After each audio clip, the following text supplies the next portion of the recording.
a third successive title. So we'll see what happens in that as well. But we wish the Chipukizi all the best in the Under-20 Rugby World Cup. Now let's move on to something else that is really exciting the Kenyans, and where Kenyans usually reap the maximum when we talk about athletics. The National Athletics Trials were held last weekend. Now, this is usually like a mini Olympics. And this time round, Athletics Kenya made it very clear. If you want to be in the World Championship, you must be at the Athletics Trials. It doesn't matter who you are. It doesn't matter where you are. You must participate here.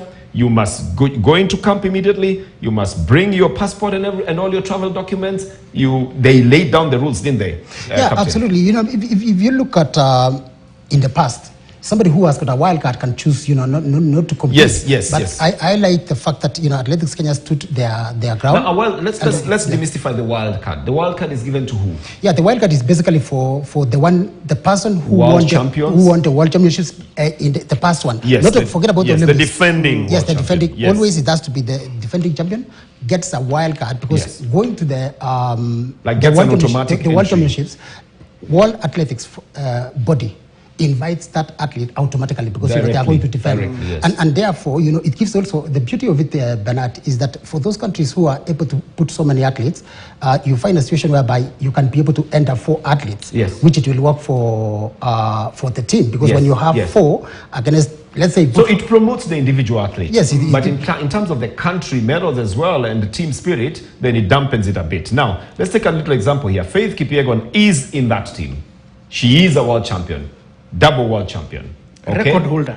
And she's also the record holder. Yeah. But she was at the trials, wasn't she? She was at the trials. She decided to run the 5,000. Yes, but she's doubling at the World Championship. Yeah, absolutely, she's doubling. But I think the choice for her to run the 5,000 was far much better, because remember this, what you are supposed to do as an individual athlete, Bernard, number one is when you are a shorter distance, the best way in a competition like this, whereby you just need to qualify, you choose to run a longer distance. Then when during the World Championships, at least, she will be in a better position. And I think we are almost assured of, both medals from Faith Kipyegon, looking at, the performance that she has had in the past few days. I think we're just watching Beatrice Chepkoech of 3,000 meter steeplechase, and she's also going to be there. I think it's a very good gesture that she's doubling, because she's a world champion and world record holder in both. And she can go and do well in both. There's nothing wrong with her offering to double in that, is there? No, in fact, she is the world record holder in both.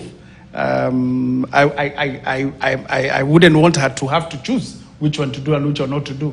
And I think for Kenya, that is an advantage. Well, if she chooses both, there's no problem. She has chosen both, all right? And I'm happy with that. Remember Siva Hassan, double before, and she was able to do it. So why can we give a chance to Faith? No, she has been given a chance. There's no question about that. In fact, I wanted us to talk more about the juniors, the youngsters who are there. Now, one of them is running in the steeplechase, 3,000 meter steeplechase. And we've got Faith Cherotich, who is there. She's going to run the steeplechase. She's been in the World Under-20 Championship. She's got a bronze and a gold in the World Under-20, and she was also there in the World Cross Country Championship. So this is also a very good chance for the youngsters to show themselves. Let me tell you something that happens, especially with the young people. Most of the time, when they go to a competition and you see the way they are competing, they have nothing to lose, because most of the time, what I've witnessed myself, when you have a young athlete, they can run whatever way they want. You see, for the senior athletes, they are more conservative. They have competed with some of the guys that they are going to compete together for a very long time, and therefore they do understand the kind of tactics. But when you have a junior person, chances is that person is able to perform very well. What will happen in the 800 meters? This was your specialty. You won a gold medal at the Olympics with this 800 meters. We've got Emmanuel Onyonyi. We've got another Emmanuel as well, Korir, I think. And who else? And Ferguson wrote it. And Alex. Ferguson is... Yes. Yeah, Ferguson is... Alex, is he in the main team? Yes, he's in the main team. There are 4 of them. Yes, there are 4. There's the 2 Emmanuels, Alex Ngeno, and yeah, go ahead. What do you think? What do you expect there? First and foremost, Emmanuel Korir, is a championship guy. I think if you look, we have athletes, and I would put an example of Emmanuel Korir to Ezekiel Kimboy, who would not do so well during these Diamond League competitions. But when it comes to championships, they do very well, and that is Emmanuel Korir. And therefore, I think that team, but remember that we have put also Emmanuel Wanyonyi, who is very young, and he has posted a very fast time. Remember that Emmanuel Wanyonyi has the world leading time right now. Right. Yes. Of course, he will be going to Hungary, with a lot of pressure because he has a world leading time. Everybody's looking at it. But what will be very important is for all of them to work so hard to make sure that at least they make to the finals. Ferguson Rotich's name has a star, which means that it might be a reserve in the men's 800 meters. That's what I was trying to establish. So the main people there would be Manuel Korir, Emmanuel Wanyonyi, and Alex Kipngetich. But you're saying in the 800 meters with Emmanuel Wanyonyi having posted the world leading, having won in the last Diamond League race that he ran, he's very well prepared for it. Absolutely. I mean, he's very much ready. But of course, he's going to be facing Emmanuel Korir, who is very good in 800 meters. And he has won Olympics, won World Championships as well. So definitely it's going to be a little bit tough. 800 meters women? 800 meters, Mary of course, Mora, we have Raina Matisia, and Vivian Kiprotich. Yeah, and I think, if you look at Mary Mora, she decided to run the 400 here, which was very good for her to conserve, For speed. Yeah, for speed, it's very, very important. But I think when you look at Penina and Vivian, these are, if you look at the time, because what I'm looking for myself when I look at the results, I look at the time that they were able to post. Doing 1:59:55 on high altitude, I can tell you that, that is somebody that is actually very good. Because for a very long time, we were having these people, they were doing 2 minutes, 2:01, but to be able to run 1:59, that is for Penina. Okay. Yeah, for Penina Motisha. There is one event that is evading the Kenyans nowadays, and that is the men's 3,000 meters steeplechase, the men's 5,000 meters, and the men's 10,000 meters. This has been taken over by the Ethiopians.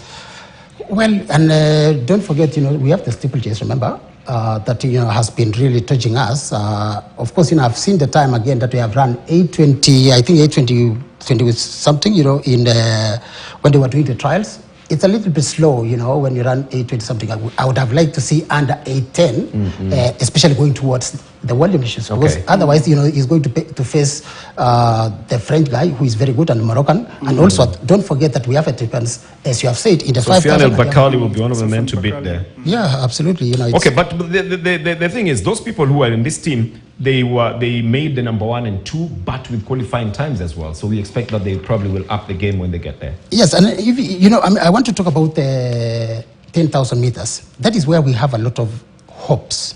Why do I say men or women? Men. Okay. Men. Why do I say that? If you look at Daniel Kimeli, he has been representing the country for some time, but at least he was able. If you look at the time that he was able to. But 10,000 meters doesn't have Daniel. It has Nicholas Kipkorir, Bernard Kibet, Nicholas and Kibot Kimeli. Kandie. No, we have Nicholas Kimeli who actually Kimeli. won.